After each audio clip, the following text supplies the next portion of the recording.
Hello everyone, I am your educator Jashan and I welcome you to Arpita Sharma classes. This lecture will be on NCERT class 11th Political Theory, chapter of Citizenship. Students, you can subscribe to Arpita Sharma classes for daily The Hindu news analysis, important international organizations, daily MCQs for prelims preparation, strategy classes for UPSC CSE, polity classes and much more. You can also subscribe to our Telegram channel which is Simplifying UPSC with Ease to get PDFs, class notes and other notifications. Arpita ma'am takes live classes on Unacademy Plus. You can use code SHARMAYT10 to get 10% discount there. Now let's come to the topic for today, which is citizenship. Citizenship क्या है? Citizenship has been defined as full and equal membership of a political community. देखिए students कि कोई political community है जिसका हम example लेंगे country या नेशन, ठीक है, तो उसकी एक फुल एंड इक्वल मेंबरशिप को सिटीजनशिप करार किया जाता है, ठीक है, कि पूर्ण रूप से हम उसके मेंबर हैं, ठीक है। तो आजकल के वर्ल्ड में, कंटेम्प्रेरी वर्ल्ड में क्या है, जो स्टेट्स हैं, नेशन स्टेट्स हैं, वो अपने मेंबर्स को पॉलिटिकल आइडेंटिटी प्रोवाइड करती हैं, ठीक है, कि जो पॉलिटी के बेसिस पे एक आइडेंटिटी प्रोवाइड करती हैं और साथ के साथ सर्टेन राइट्स भी प्रोवाइड करते हैं। तो उस पॉलिटिकल आइडेंटिटी के बेसिस पे ही हम अपने आप को क्या कहते हैं, इंडियंस कहते हैं, जापानीज कहते हैं या कोई जर्मन्स कहता है, depending upon the state to which belong. जो हमारा मतलब भारतीय होना है वो किस वजह से है, क्योंकि हम इंडियन एज अ नेशन को बिलोंग करते हैं, हम इंडियन सिटीजन्स हैं। ये क्या है, हमारी पॉलिटिकल आइडेंटिटी है, ठीक है। तो जो क्या है, किसी एक पॉलिटिकल कम्युनिटी के या नेशन के सिटीजन्स होते हैं, उसके फुल टाइम मेंबर्स हैं, वो क्या करते हैं, वो कुछ राइट्स एक्सपेक्ट करते हैं अपनी स्टेट से, ठीक है। और क्या है, वो ऐसा एक्सपेक्ट करते हैं कि अगर वो अपनी स्टेट छोड़कर कहीं और जाएं या स्टेट के अंदर ही इधर से उधर मूव करें, तो उन्हें स्टेट की तरफ से, गवर्नमेंट की तरफ से, जो स्टेट की गवर्नमेंट है उसकी तरफ से हेल्प और प्रोटेक्शन प्रोवाइड की जाए, ठीक है। तो अगर हमने ये देखना है कि किसी भी एक एरिया की फुल टाइम मेंबरशिप कितनी इम्पोर्टेंट है, तो हमें उसके लिए उन लोगों को देखना पड़ेगा जिनके पास ये किसी कम्युनिटी की फुल टाइम मेंबरशिप नहीं है, जैसे कि क्या है, रिफ्यूजीज या इलीगल इमिग्रेंट्स, ठीक है। क्योंकि जो रिफ्यूजीज या इलीगल माइग्रेंट्स होते हैं, कोई भी ऐसी नेशन स्टेट नहीं होती जो कि उनको मेंबरशिप ग्रांट करने के लिए विलिंग हो, इसीलिए तो उनको इलीगल माइग्रेंट्स बोला जाता है, ठीक है। तो अगर हम इनकी कंडीशन देखें तब हम ये अच्छे तरीके से अप्रिशिएट कर पाएंगे कि किसी एक रीजन की इक्वल और फुल टाइम मेंबरशिप होना या उसकी सिटीजनशिप होना कितना इम्पोर्टेंट है, ठीक है। जो ये इलीगल माइग्रेंट्स हैं या रिफ्यूजीज हैं, उनके फंडामेंटल राइट्स गारंटीड नहीं होते स्टेट की तरफ से, और जनरली क्या है, उनको बहुत बुरे कंडीशंस में रहना पड़ता है, ठीक है। तो उनके लिए क्या है, full time membership of a state of their choice उनके लिए एक गोल बन जाता है, जिसके लिए वो स्ट्रगल करते हैं। जैसे आज भी हम देख रहे हैं Palestinian refugees in the middle east, वो एक full time membership of state of their choice, citizenship के लिए स्ट्रगल कर रहे हैं, ठीक है। अब हमने देखा, यहाँ पे क्या देखा था कि जो सिटीजन्स हैं किसी कंट्री के, वो कुछ राइट्स की डिमांड करते हैं, एक्सपेक्ट करते हैं कि उन्हें कुछ राइट्स मिलेंगे स्टेट की तरफ से, ठीक है। तो कैसे राइट्स प्रोवाइड करती है स्टेट, उसमें होते हैं पॉलिटिकल राइट्स, जैसे right to vote, civil rights जैसे फ्रीडम ऑफ स्पीच और बिलीफ, या socio economic rights which include right to minimum wage या राइट टू एजुकेशन एक्सेट्रा, ठीक है। तो जो सिटीजनशिप है, ठीक है, उसके लिए equality of rights of citizen, के जितने भी कंट्री के सिटीजन्स हों उनके पास इक्वालिटी ऑफ राइट्स हो, इक्वालिटी ऑफ स्टेटस हो, ये एक इम्पॉर्टेंट टेनेट है, ठीक है। अगर हम देखें कि जिन राइट्स की हमने सहजे ही बात की है, कि राइट टू वोट देख लिया जाए या राइट फ्रीडम ऑफ स्पीच देखा जाए या राइट टू एजुकेशन देखा जाए, तो इन राइट्स को इंजॉय करने के लिए जो वर्ल्ड ओवर सिटीजन्स हैं उन्होंने बहुत स्ट्रगल की है, ठीक है। जैसे जो यूरोपियन कंट्रीज थे उनमें भी ये स्ट्रगल्स की शुरुआत हुई थी। जैसे कुछ ऐसी स्ट्रगल्स थी जो वायलेंट भी हुई थी, जैसे हम फ्रेंच रेवोल्यूशन की बात करें 1789 में, वो वायलेंट स्ट्रगल था, ठीक है। और फिर जो एशिया एंड अफ्रीका के कंट्रीज थे, उन्होंने क्या था, जो ये था उनके ऊपर दूसरे कंट्रीज रूल कर रहे थे, तो उनके जब उन्होंने आज़ादी लेनी थी, कैपिटलिस्टिक कंट्रीज थे, तो डिमांड फॉर इक्वल सिटीजनशिप उनके लिए इंडिपेंडेंस की एक बहुत इंपॉर्टेंट डिमांड थी। ठीक है, जैसे हम उसके बाद देखेंगे इवन आफ्टर इंडिपेंडेंस क्या है, दलित मूवमेंट्स, वुमेन मूवमेंट्स चल रही हैं, मतलब चलती ही रही हैं।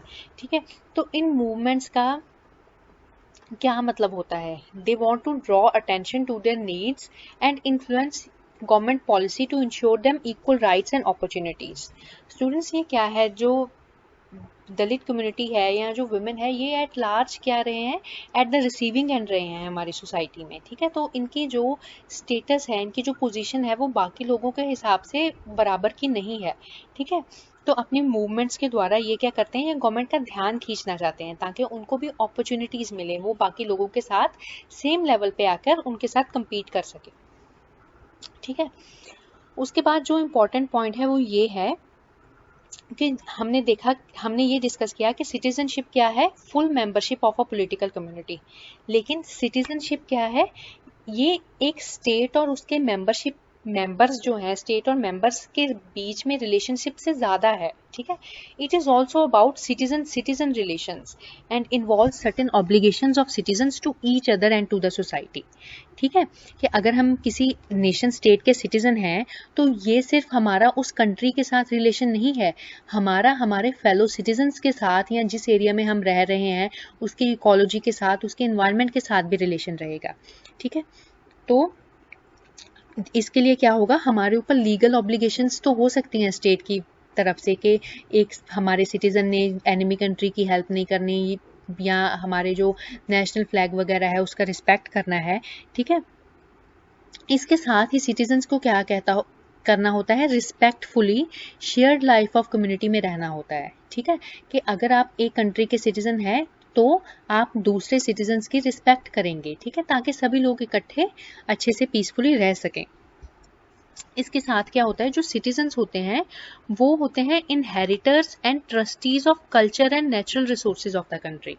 ठीक है, सिटीजन्स क्या है, इनहेरिटर्स हैं। ठीक है, हम लोग इनहेरिट करते हैं हमारे कंट्री के कल्चर को, उसके नेचुरल रिसोर्सेज को। तो अपने फेलो सिटीजन्स की आज़ादी का, उनकी सिटीजनशिप का ख्याल तो हमने रखना ही है, साथ में हमें एक अच्छे ट्रस्टीज की तरह बिहेव करते हुए हमारे कंट्री के कल्चर का या उसके नेचुरल रिसोर्सेज का, मॉन्यूमेंट्स का भी ख्याल रखना है। ठीक है, ऐसा नहीं है कि अपने आप को सिटीजन समझते हुए हम ऐसा काम करें कि कंट्री के नेचुरल रिसोर्सेज खराब हो जाएं। ठीक है, अब हम डिस्कस करेंगे कि फुल एंड इक्वल मेंबरशिप का जो कॉन्सेप्ट है वो क्या है। ठीक है, what does full and equal membership actually mean. ठीक है, does it mean that citizens should enjoy equal rights and opportunities wherever in the country they may decide to live, study और work. जो author है वो question raise करता है कि full and equal membership of a country, ठीक है, इसको हमने बोला है सिटीजनशिप। इसका क्या मतलब है कि अगर आपके पास एक नेशन स्टेट की फुल एंड इक्वल मेंबरशिप है तो क्या आपके पास ये राइट है कि आप उस नेशन में, उस कंट्री में कहीं भी जाकर पढ़ाई कर सकें, कहीं भी जाकर रह सकें, कहीं भी जाकर काम कर सकें। ठीक है, तो इसके बारे में हम डिस्कस करते हैं। जो हमारा कंट्री है, सिटीजन्स हैं, हमें एक बहुत इंपॉर्टेंट जो राइट मिला हुआ है वो है फ्रीडम ऑफ मूवमेंट। ठीक है, जो फ्रीडम ऑफ मूवमेंट है students, it is particularly important for workers. ठीक है, जो लेबर होती है, कई बार उनके जिस नेटिव प्लेस में वो बिलोंग करते हैं वहाँ उनके पास इतना काम नहीं होता कि वो अच्छे से डिग्निफाइड तरीके से अपनी ज़िंदगी बसर कर सकें, या वहाँ पे उनके पास एम्प्लॉयमेंट अपॉर्चुनिटीज़ नहीं होती। तो लेबर क्या करती है, they may tend to migrate to other places there where they can find better opportunities and better jobs. वो जहाँ पे अच्छी जॉब मिलती है, अच्छा काम मिलता है, वहाँ माइग्रेट करती हैं। ठीक है, अगर उनके घर के पास अपॉर्चुनिटीज नहीं होंगी। और ऐसा भी हो सकता है कि बहुत सारे लोग अपने कंट्री के बाहर दूसरी कंट्रीज में भी माइग्रेट करें अपॉर्चुनिटीज को सीज करने के लिए। ठीक है, जैसे अगर हम अपने ही कंट्री की बात करें तो डिफरेंट एरियाज में डिफरेंट कामों के लिए मार्केट्स बनी हुई हैं। जैसे आपने देखा होगा कि आईटी प्रोफेशनल्स, बहुत सारे आईटी प्रोफेशनल्स क्या करते हैं, बैंगलोर में जाते हैं जॉब्स करने के लिए। ठीक है, या फिर हमने देखा होगा कि ऑल ओवर इंडिया ही जो केरला से आई हुई नर्सेस पाई जाती हैं, ठीक है। वो अपनी पढ़ाई वगैरह वहाँ करती हैं, वहाँ पे बॉर्न एंड ब्रॉट अप होती हैं, लेकिन काम वो क्या कर रही हैं, पूरे इंडिया में कर रही हैं, ठीक है। ऐसे ही जो हमारे मेट्रो सिटीज़ है या जहाँ पे वो कुछ प्रोजेक्ट्स होंगे हाईवेज के, रेलवेज पे, वहाँ पे जो लेबर आती है वो इंडिया के बहुत सारे हिस्सों में से आती है। ऐसा नहीं है कि वो नेटिव लेबरर्स नहीं होते वो, ठीक है, बाहर के हिस्सों से भी आए हुए होते हैं। तो इस तरह के से लोग क्या करते हैं, माइग्रेट करते हैं विद इन कंट्री और इन बिटवीन कंट्रीज। लेकिन हमने बहुत बार देखा है कि जो लोकल पीपल होते हैं उनमें क्या होता है, कई बार रेजिस्टेंस बिल्डअप हो जाती है। रेजिस्टेंस बिल्डअप हो जाती है बिकॉज वो ये सोचते हैं कि बहुत सारी जो हमारी जॉब्स हैं वो दूसरी जगह से जो आए हुए लोग हैं उनके पास जा रही हैं, क्योंकि जो दूसरी जगह से आए हुए लोग क्या करते हैं, जनरली लोअर वेजेस पे भी काम करने को तैयार होते हैं। तो इससे क्या होता है कि insider versus outsider debate start हो जाती है, ठीक है। तो ऑथर का ये पूछना है कि ऐसी मूवमेंट्स या ऐसी डिबेट्स जस्टिफाइड हैं।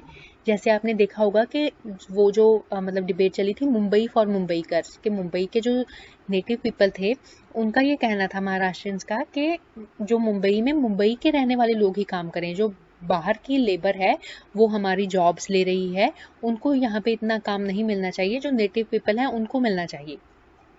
लेकिन क्या है, हमारा एक, हम जब सारे ही एक ही कंट्री के सिटीजन्स हैं तो क्या हमारे पास ये अधिकार नहीं है कि हम कहीं भी जाकर काम कर सकें या रह सकें, क्योंकि हमारे पास फ्रीडम ऑफ मूवमेंट तो है ही।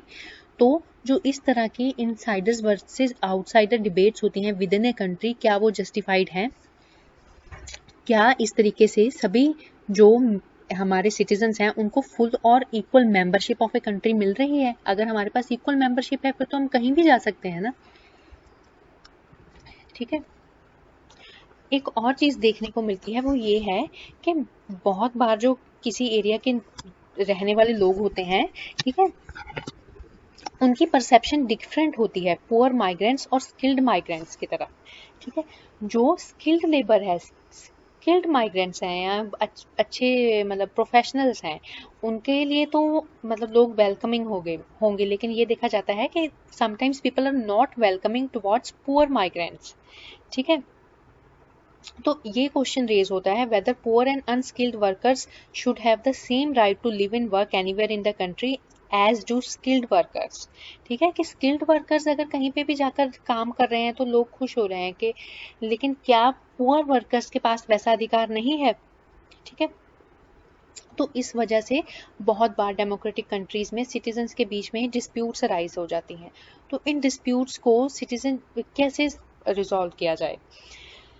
The right to protest is an aspect of freedom of expression, ठीक है। अगर हम किसी चीज को लेकर प्रोटेस्ट करते हैं, ठीक है, तो वो क्या है, वो हमारी फ्रीडम ऑफ एक्सप्रेशन का ही एक पार्ट है, and it is guaranteed to us in our constitution, ठीक है। लेकिन इसका मतलब क्या है कि हर इंडियन सिटीजन प्रोटेस्ट कर सकता है, this right is guaranteed to us under our freedom of expression. लेकिन क्या है, हमारा जो प्रोटेस्ट है it should not harm the life और प्रॉपर्टी ऑफ अदर पीपल और स्टेट। हम प्रोटेस्ट कर रहे हैं, इसका मतलब ये नहीं कि हम पब्लिक प्रॉपर्टी को या लोगों की प्राइवेट प्रॉपर्टी को हार्म करें, ठीक है, या लोगों को कुछ हार्म पहुंचाएं। पीसफुल प्रोटेस्ट गारंटीड है, ठीक है।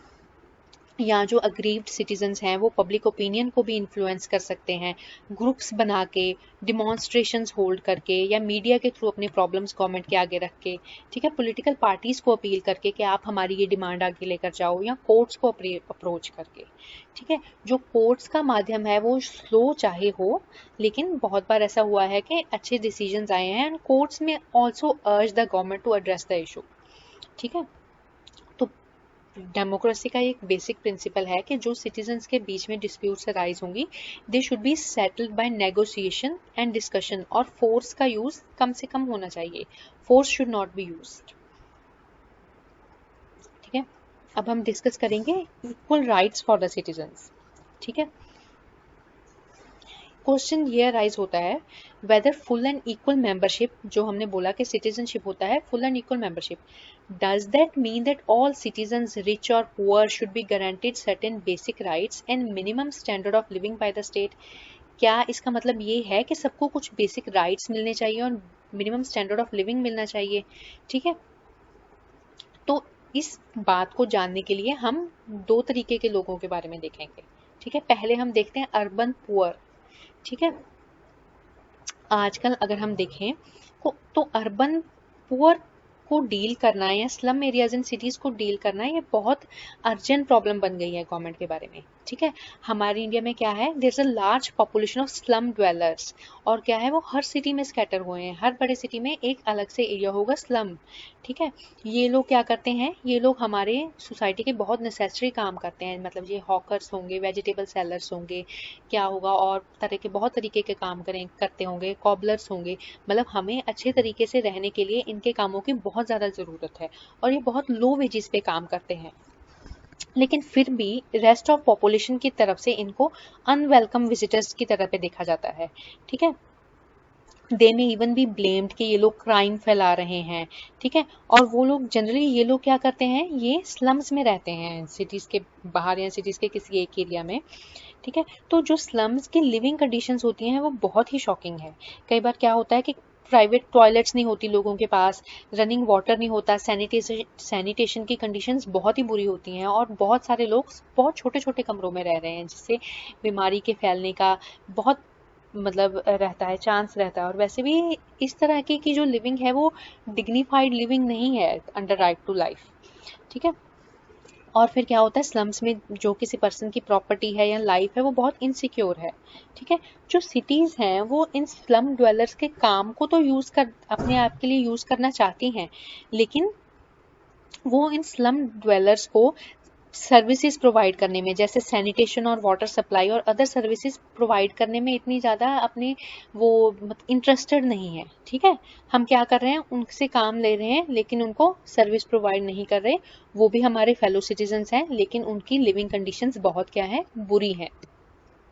ठीक है, लेकिन इस क्या है, अब इस रिलेटेड अवेयरनेस भी रेज हो रही है। जैसे एक policy on urban street vendors लाई गई थी गवर्नमेंट के द्वारा 2004 में। ठीक है, जनरली क्या होता है, स्ट्रीट वेंडर्स को बहुत हरासमेंट फेस करनी पड़ती है टाउन अथॉरिटीज़ की से या पुलिस से। ठीक है, तो इस पॉलिसी का क्या काम था, उन्होंने रिकॉग्नाइज किया था ये स्ट्रीट वेंडर्स को।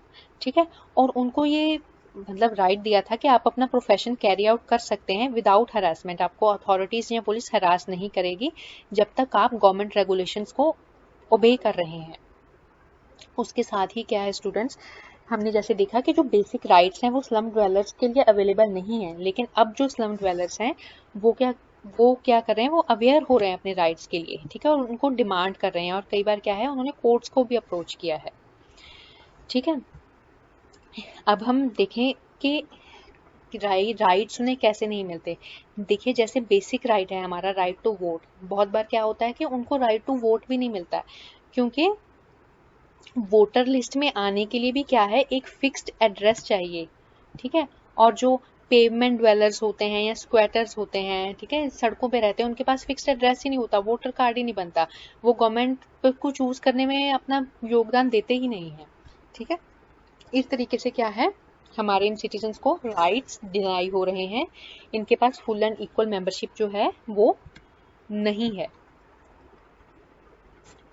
चलो नेक्स्ट ग्रुप हम देखते हैं, वो है tribal people and forest dwellers का ग्रुप। ठीक है, जो ट्राइबल पीपल होते हैं ये क्या करते हैं, they are dependent on forests and other natural resources to maintain their way of life. ठीक है, वो फॉरेस्ट पे बहुत ज़्यादा डिपेंडेंट होते हैं, और माइनर फॉरेस्ट प्रोड्यूस को सेल करके बहुत बार अपनी ज़िंदगी का निर्वाह करते हैं। ठीक है, तो जो फॉरेस्ट ड्वेलर्स हैं तो उन पे क्या है, बहुत प्रेशर आ रहा है उनके वे ऑफ लाइफ पे due to increasing population and search for land and resources. India की जो बाकी पॉपुलेशन है अर्बन एंड रूरल वो बहुत तेज़ी से एक्सपैंड कर रही है, और लोगों को रहने के लिए कुछ एग्रीकल्चर के लिए या इंडस्ट्रीज़ के लिए लैंड चाहिए। ठीक है, तो जो ट्राइबल लैंड है, फॉरेस्ट लैंड है, उसमें इंक्रोचमेंट हो रही है। तो उसके लिए क्या हो रहा है, जो ट्राइबल पॉपुलेशन है, फॉरेस्ट लिविंग पॉपुलेशन है, वो बहुत बुरे तरीके से इफेक्ट हो रही है। इसके साथ ही कमर्शियल इंटरेस्ट, जैसे माइनर्स के कमर्शियल इंटरेस्ट या टूरिज्म इंडस्ट्री के कमर्शियल इंटरेस्ट की वजह से भी जो ट्राइबल पीपल हैं उन पे बहुत नेगेटिव इफेक्ट पड़ रहा है। अगर उनके जहाँ पे वो रह रहे हैं वहाँ पे माइंस बना दी जाएंगी तो उन्हें कहीं डिस्प्लेस करना पड़ेगा, है ना। तो कई बार जो रिहेबिलिटेशन है वो अच्छे तरीके से नहीं हो पाती। ठीक है, तो जो गवर्नमेंट्स हैं उनके आगे ये बहुत बड़ी प्रॉब्लम आ गई है कि किस तरीके से इन लोगों को प्रोटेक्ट किया जाए, उनके हैबिटेट को प्रोटेक्ट किया जाए और साथ के साथ कंट्री का डेवलपमेंट भी चलता रहे। ठीक है, तो अब हमने देखा कि जैसे इन लोगों को हमारे कॉन्स्टिट्यूशनली हमारे पास क्या है, इक्वल राइट्स है, लेकिन फिर भी ये जो दो एग्जांपल्स हमने देखी उस केस में लोगों को इक्वल राइट्स नहीं मिल रहे हैं।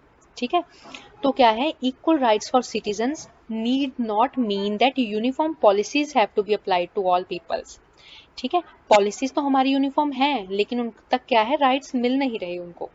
तो ऑथर का क्या कहना है कि इक्वल राइट्स का ये मतलब नहीं है कि सिर्फ यूनिफॉर्म पॉलिसीज बना दी जाए। ठीक है,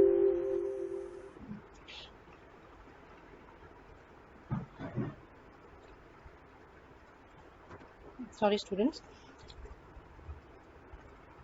तो हम क्या डिस्कस कर रहे थे कि इक्वल राइट्स का मतलब सिर्फ यही नहीं है कि यूनिफॉर्म पॉलिसीज बना दी जाएं, क्योंकि क्या है, डिफरेंट सेक्शन ऑफ पीपल के क्या होंगे, डिफरेंट डिफरेंट नीड्स होंगे।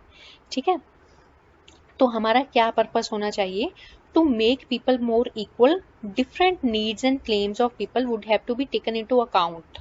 ठीक है, तो हमें क्या करना होगा कि जो लोगों के डिफरेंट नीड्स हैं या क्लेम्स हैं उसको भी अकाउंट में लेना होगा। इक्वल पॉलिसीज बनाने से कुछ नहीं होगा, डिफरेंट नीड्स को अकाउंट में लेते हुए उनके लिए डिफरेंट पॉलिसीज बनानी पड़ेंगी। नेक्स्ट जो कॉन्सेप्ट है वो है नेशन का।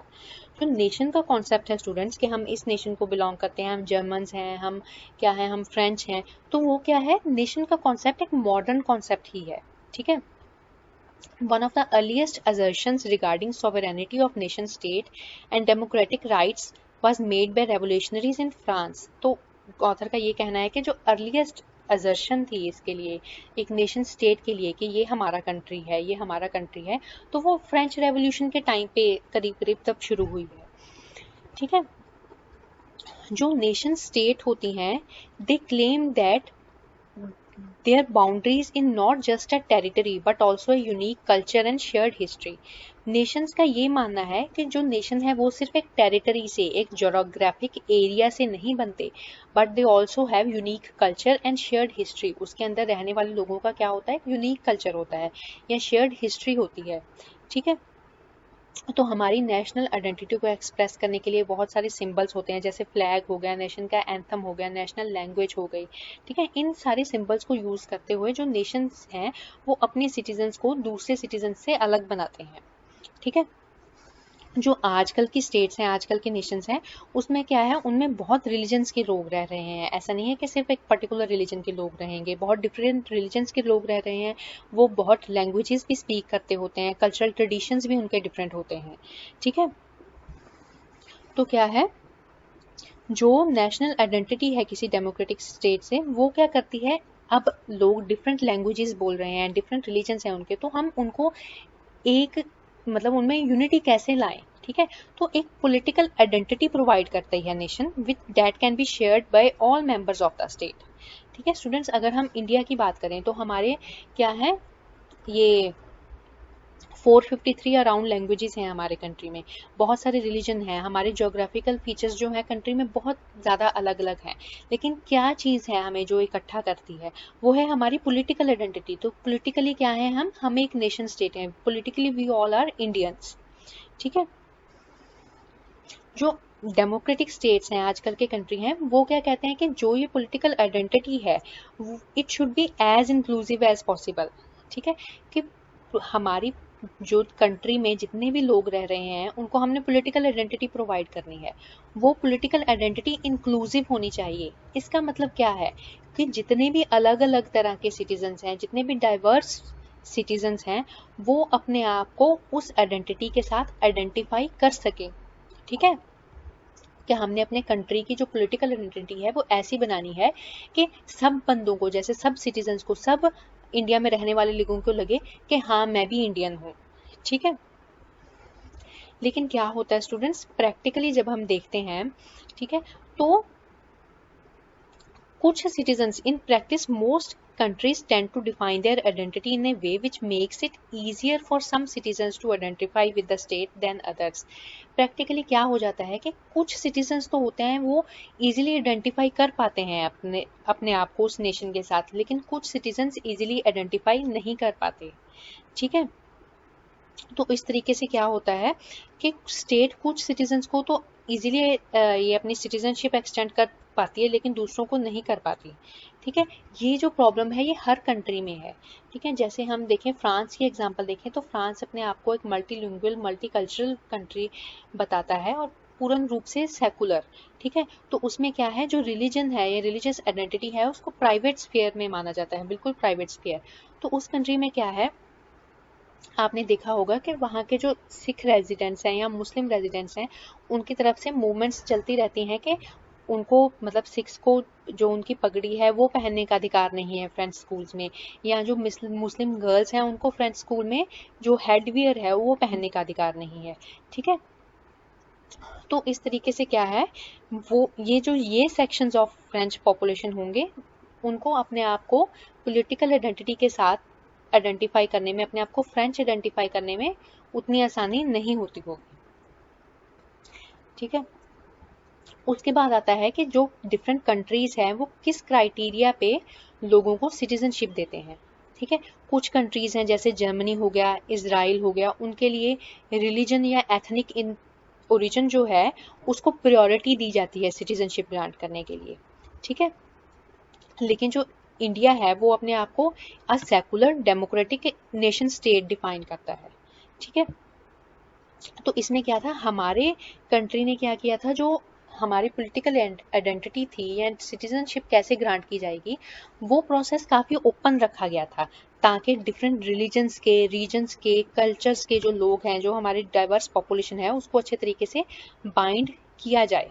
ठीक है, देखो स्टूडेंट्स, हमें पता है कि 1947 में पाकिस्तान हमसे अलग हो गया था। ठीक है, क्योंकि जो मुस्लिम लीग है उसके साथ प्रॉब्लम सॉल्व नहीं की जा सकी, लेकिन जो ये पार्टीशन था उसने इंडिया का सेकुलर और जो इंक्लूसिव करेक्टर है, ठीक है, उस रिजॉल्व को और स्ट्रेंथन ही किया है। हमने पार्टीशन से भी यही सीखा है कि हम इंडिया को सेकुलर और इंक्लूसिव बनाएंगे। ठीक है, और ये जो कॉन्सेप्ट है ये हमारे कॉन्स्टिट्यूशन में ही दिया गया है। ठीक है, the Indian constitution has attempted to accommodate a very diverse society. हमारा कॉन्स्टिट्यूशन ऐसा है कि वो बहुत तरीके की, बहुत डाइवर्स सोसाइटी को अकोमोडेट करता है। ठीक है, it has attempted to provide full and equal citizenship to different groups जैसे scheduled caste, scheduled tribes and many women, जिनके पास क्या था, पहले इक्वल राइट्स नहीं थे, लेकिन हमारे कॉन्स्टिट्यूशन ने उनको इक्वल राइट्स दिए हैं। जहाँ ये रिमोट कम्युनिटीज़ हैं जैसे अंडमान एंड निकोबार की कम्युनिटी, जिनका मॉडर्न सिविलाइजेशन के साथ ज़्यादा लिंक नहीं था, उनको भी इक्वल राइट्स दिए गए हैं। ठीक है, और क्या है, ऐसा अटेम्प्ट किया गया है कि डिफरेंट लैंग्वेजेस को, रिलीजन्स को, प्रैक्टिसेस को, सबको एक इम्पॉर्टेंट पार्ट दिया जाए हमारे कंट्री में। ठीक है, तो हमारी जो सिटीजनशिप है वो कैसे पाई जा सकती है Indian citizenship? It can be acquired by birth, by descent, by मतलब अगर किसी पर्सन का बर्थ यहाँ पे हुआ हो, डिसेंट के थ्रू, रजिस्ट्रेशन करवा के, नेचुरलाइजेशन करवा के, या फिर इंक्लूजन ऑफ टेरिटरी, अगर किसी टेरिटरी को इंडिया गवर्नमेंट अपने अंदर इंक्लूड कर देती है। ठीक है, तो बहुत सारे और भी प्रोविजंस हैं जो कि हमारी सिटीजनशिप को काफ़ी ओपन करते हैं, जैसे state should not discriminate against citizens on ground of, कि जो इंडियन स्टेट है वो अपने सिटीजन्स में डिस्क्रिमिनेट नहीं कर सकती race, caste, sex, place of birth और ऐसे ग्राउंड्स के ऊपर। ठीक है, जो रिलीजियस और लिंग्विस्टिक माइनॉरिटीज़ हैं उनके राइट्स को भी प्रोटेक्ट किया गया है। ठीक है, लेकिन इतने सारे राइट्स और इंक्लूसिव करेक्टर होने के बाद भी बहुत सारी स्ट्रगल्स चलती रहती हैं, जैसे विमेन मूवमेंट, दलित मूवमेंट। ठीक है, struggles of people which have been displaced due to some industries और सम डेवलपमेंटल प्रोजेक्ट्स। ठीक है, तो ये क्या है कि इंडिया का एक्सपीरियंस ये बताता है कि जो डेमोक्रेटिक सिटीजन है कि सबको इक्वल राइट्स प्रोवाइड करना, तो वो क्या है, वो एक आइडियल है जिसके टुवर्ड्स हर कंट्री को स्ट्राइव करना होता है, हर कंट्री को काम करना होता है। ठीक है, जैसे जैसे टाइम आगे बढ़ता है नए इश्यूज आते जाते हैं, नई डिमांड्स होती हैं। ठीक है, डिफरेंट सेक्शंस ऑफ सोसाइटी के जिनको लगता है कि वो मार्जिनलाइज्ड हैं, ठीक है। और एक डेमोक्रेटिक कंट्री का, एक डेमोक्रेटिक नेशन का ये काम होता है कि नेगोशिएशंस करे, जितने ज़्यादा बंदों को इंक्लूड किया जा सके वो करना चाहिए, ठीक है। अगली हम बात करेंगे यूनिवर्सल सिटीजनशिप के बारे में, ठीक है। तो बहुत बार ये अज्यूम किया जाता है कि जो पर्सन किसी एरिया में रह रहा है या काम कर रहा है उसके पास उस एरिया की सिटीजनशिप होनी चाहिए, या जो अप्लाई करे उसको सिटीजनशिप मिल जानी चाहिए। लेकिन क्या है कि सारे कंट्रीज ही अपनी कुछ ना कुछ कंडीशंस रखती हैं जो कि उनके कॉन्स्टिट्यूशन में लिखी होती हैं जनरली, कि कैसे हमने सिटीजनशिप देनी है, किन कंडीशंस के बेसिस पे सिटीजनशिप देनी है, ठीक है। तो स्टेट्स अपनी पावर को यूज करते हैं कि अनवांटेड विजिटर्स को बाहर रखा जाए, कि ऐसा ना हो कि किसी कंट्री में लोग आई जा रहे हैं तो नेचुरल रिसोर्सेज तो लिमिटेड होते हैं, कि जो अनएंडिंग माइग्रेशन होगी उससे प्रॉब्लम होती है। इसलिए क्या है, सिटीजनशिप प्रोवाइड करने के कुछ ना कुछ रूल्स जरूर बनाए जाते हैं। लेकिन इन सब रिस्ट्रिक्शंस के, फेंसेस के होते हुए भी माइग्रेशन चलती ही जा रही है, मतलब सारे कंट्रीज में कहीं ना कहीं से माइग्रेशन हो रही है, ठीक है। जो बहुत सारे लोग हैं वार टॉर्न एरिया से, फैमिन एरिया से या परसिक्यूशन वाले एरिया से माइग्रेट करते हैं दूसरे एरियाज में ताकि उन्हें अच्छी लाइफ मिल सके, ठीक है। तो कई बार तो क्या होता है दूसरे कंट्रीज उनको एक्सेप्ट कर लेते हैं, लेकिन अगर नहीं करते तो क्या होता है वो एक स्टेटलेस पीपल बन जाते हैं, मतलब उन लोगों का कोई कंट्री नहीं होता और रिफ्यूजीज हम उनके कह सकते हैं। तो ऐसे जो लोग हैं स्टेटलेस पीपल हैं, they are forced to live in camps और एज इलीगल माइग्रेंट्स। तो वो इलीगली काम नहीं कर सकते, अपने बच्चों को पढ़ा नहीं सकते, प्रॉपर्टी नहीं कर अक्वायर कर सकते। ये एक बहुत बड़ी प्रॉब्लम बन गई है वर्ल्ड में, ठीक है। उनके लिविंग कंडीशंस बहुत बुरे हैं। इसलिए क्या है, यूएन ने एक high commissioner for refugees appoint किया है जो उन माइग्रेंट्स को, रिफ्यूजीज को हेल्प कर सके, ठीक है। बहुत सारे कंट्रीज ऐसे होते हैं कि जो ये लोग हैं जो वॉर की वजह से, परसिक्यूशन की वजह से माइग्रेट कर रहे हैं उनको एक्सेप्ट भी करते हैं, ठीक है। लेकिन अगर अनमैनेजेबल नंबर्स आने शुरू हो जाएंगे फिर एक्सेप्ट करना किसी भी कंट्री के लिए मुश्किल हो जाएगा। जैसे हम इंडिया की बात करें तो जब Dalai Lama and his followers migrated to India in 1958 we gave them, मतलब वी एक्सेप्टेड देम। बट अगर इन माइग्रेशन जो होगी बहुत ज़्यादा होनी शुरू हो जाएगी तो फिर इतने लोगों को अकोमोडेट नहीं किया जा सकता। So many of these people remain as stateless people for many years and generations. तो इंडिया में भी बहुत सारे जो इलीगल इमिग्रेंट्स हैं वो कैंप्स में रह रहे हैं, ठीक है, जनरेशंस की जनरेशंस उनकी।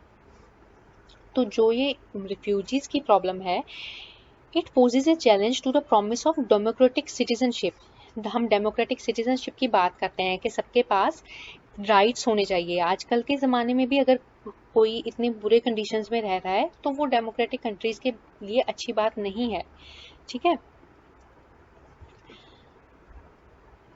तो इसके लिए क्या है, स्टेटलेस पीपल की जो प्रॉब्लम है वो बहुत बढ़ गई है, ठीक है।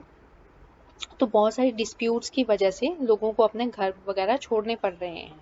तो इस चीज़ प्रॉब्लम को सॉल्व करने के लिए क्या किया जाए, ठीक है। कोई और क्या उनको एक यूनिवर्सल आइडेंटिटी प्रोवाइड की जाए, ठीक है, कि मतलब कैसे उनको अकोमोडेट किया जाए जो इतने रिफ्यूजीज की प्रॉब्लम आ रही है। तो इसके लिए एक कॉन्सेप्ट है ग्लोबल सिटीजनशिप। ग्लोबल सिटीजनशिप का जो कॉन्सेप्ट है वो ये कहता है कि इसके अंदर ये माना जाएगा कि हम लोग एक कंट्री के सिटीजनशिप नहीं है, हम पूरे ग्लोब के, we are citizens of the world, we as a world are one, ठीक है। तो अगर हम आजकल देखें, we are living in an interconnected world, ठीक है। कोई भी इंफॉर्मेशन होती है वो इंटरनेट, टेलीविजन, सेल फोन्स के तरीके से इधर से उधर बहुत अच्छे जल्दी पहुंच जाती है, ठीक है। We are into immediate contact with developments that are taking place in different parts of the world, ठीक है। तो जैसे हम देखें कि जो ये साउथ एशिया में सुनामी आई थी 2004 में, उसमें उस एज में क्या था कि हमें वर्ल्ड ओवर साउथ एशिया को हेल्प मिली थी, सिंपैथी मिली थी, क्योंकि जो इंफॉर्मेशन है वो बहुत जल्दी ट्रेवल कर रही है, ठीक है। जैसे क्या है कि यूनाइटेड नेशंस जो है वो डिफरेंट स्टेट्स के साथ अपने आप को वो कर रही है, डिफरेंट स्टेट्स के साथ बर्ड फ्लू को स्प्रेड को रोकने के लिए काम कर रही है, ठीक है। तो इस तरीके से हम देखें तो बहुत सारे कंट्रीज इकट्ठे काम कर रहे हैं। तो जो ग्लोबल सिटीजनशिप के सपोर्टर्स हैं, ठीक है, उनका ये कहना है कि चाहे एक ग्लोबल सोसाइटी अभी एग्जिस्ट नहीं करती, कंट्रीज ऐसे नहीं बोलते कि हम एक ग्लोबल सोसाइटी हैं, लेकिन people already feel linked to each other across national boundaries. और हमें क्या करना है, जो ये पीपल एक दूसरे के साथ इंटरलिंक्ड फील करते हैं, इस फीलिंग को हमें और स्ट्रेंथन करना है और ग्लोबल सिटीजनशिप की ओर स्ट्राइव करना है, ताकि क्या हो, जो नेशन कंट्रीज है, देखो हम अगर हम अपने आप को ग्लोबल सिटीजन मानेंगे तो हम साथ वाले कंट्रीज के लोगों के साथ वॉर करने की हमें कोई इच्छा नहीं होगी, हम उनको मारने की कोशिश नहीं करेंगे, क्योंकि क्या है, हम पूरे ही के पूरे अर्थ के सिटीजन हैं, हम लोग क्या हैं, ग्लोबल सिटीजन हैं, ठीक है। तो जो ये अभी जो हम नेशनल सिटीजनशिप की बात कर रहे थे, तो लोग क्या एक्सपेक्ट करते हैं कि जो उनका नेशन है वो उन्हें प्रोटेक्शन और राइट्स प्रोवाइड करे ताकि वो डिग्निटी के साथ जी पाए, लेकिन जो नेशन स्टेट्स हैं उनके पास वैसे ही बहुत ज़्यादा प्रॉब्लम्स हैं, ठीक है।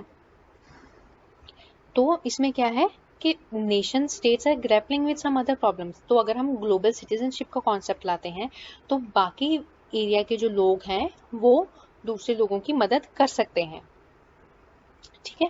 One of the attractions of the notion of global citizenship is that it might make it easier to deal with problems, कि ग्लोबल सिटीजन्स बहुत सारी प्रॉब्लम्स को सॉल्व कर देगी, उनको ईजी कर देगी, ठीक है, which extend across national boundaries and which need cooperative action.